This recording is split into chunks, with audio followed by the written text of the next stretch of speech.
तो ये है सैमसंग का G5 OLED मॉनिटर। और गेस व्हाट, कॉर्पोरेट डिस्काउंट लगाने के बाद ये मुझे पड़ा जस्ट 28K में।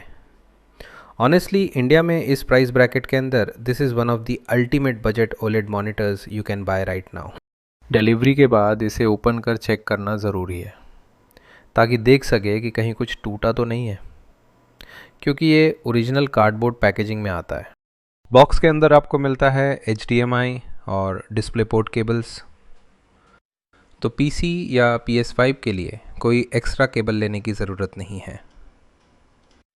साथ में आता है एक पावर अडेप्टर और एक बेसिक सा स्टैंड जो लिटरली बस एक स्टैंड है। And finally the monitor itself. इसकी स्क्रीन पर एक मैट कोटिंग है तो इसमें कोई रिफ्लेक्शंस या ग्लेयर नहीं आता। रेजोल्यूशन है 1440p QHD और एक सुपर स्मूथ 180 हर्ट्ज़ का रिफ्रेश रेट। मेरे पास एक मॉनिटर आर्म था तो मैंने इस मॉनिटर को सीधे उसी पे लगा दिया, क्योंकि ये मॉनिटर पूरी तरह माउंट कंपैटिबल है।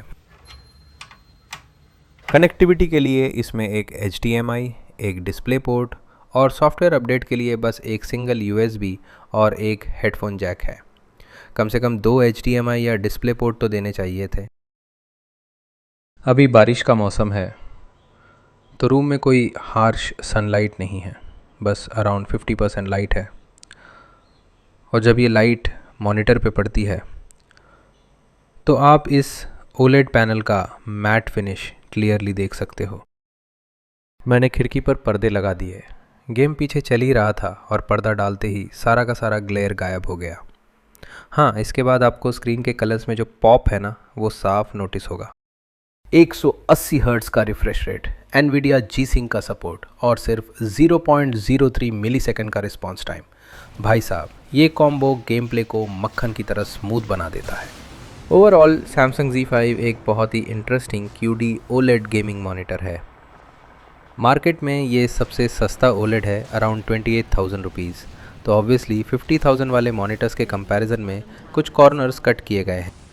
जैसे कि ये मार्केट के दूसरे OLED जितना ब्राइट नहीं है, इसमें ट्रू HDR नहीं मिलता और इसका पोर्ट सिलेक्शन भी काफ़ी बेसिक है। इन्हीं सब कट्स की वजह से आप इसे MSI या Asus के OLED मॉनिटर से कंपेयर नहीं कर सकते। बट देन अगेन उनका प्राइस ब्रैकेट भी बिल्कुल अलग है। वैसे भी आपके मॉनिटर पर डायरेक्ट सनलाइट तो आने नहीं वाली, तो मोस्ट केसेस में आपको ये लो ब्राइटनेस नोटिस ही नहीं होगी। बस पर्दा लगा लो and your work is done. हाँ, लोअर ब्राइटनेस की वजह से ये ट्रू HDR डिलीवर नहीं कर पाता और उन प्रीमियम फीचर्स के लिए आपको और पैसे खर्च करने पड़ेंगे। बट इन सब कट्स के बाद भी गेमिंग के लिए ये किसी भी LCD मॉनिटर से बेटर है। वो डीप ज़ीरो लेवल ब्लैक्स जो आपको किसी LCD पर बिना लोकल डिमिंग के नहीं मिल सकते, वो यहाँ मिलता है। सो अगर आपको बजट में एक OLED मॉनिटर चाहिए विथ फैंटास्टिक मोशन परफॉर्मेंस और लो इनपुट लैग, तो ये मॉनिटर डेफिनेटली आपके लिए है। पर अगर आपको ट्रू HDR चाहिए देन जस्ट गिव अ पास। एक लास्ट चीज़, OLED में टेक्स्ट क्लैरिटी थोड़ी कम मिलती है, स्पेशली लोअर रेजोल्यूशन पे। आपको टेक्स्ट के एजेस पे थोड़ी ब्लर नोटिस होगी। तो अगर आपका मेन काम रीडिंग या कोडिंग है तो टेक नोट, क्योंकि ये मेनली गेमिंग और वीडियो एडिटिंग के लिए मेंट है। देखा जाए तो this is the cheapest OLED जो आपको मिल सकता था। बट सैमसंग वेबसाइट पे ये ऑफ़र अभी लाइव नहीं है, पर सैमसंग टाइम टू टाइम ये डिस्काउंट्स निकालता रहता है, सो इस पर नज़र रखना। बट डोंट वरी, इसका एक और ऑप्शन भी है डेल एलियनवेयर की तरफ से। इसमें आपको मिलती है और भी ज़्यादा रिफ्रेश रेट 240 हर्ट्ज़ और एक काफ़ी बेटर स्टैंड सिर्फ 36,500 रुपीज़ के आसपास। अमेज़ॉन सेल में ये डील अभी लाइव है और डेल की वेबसाइट पे भी ये कभी कभी इस प्राइस पर मिल जाता है, तो आप इसे ज़रूर चेक करना।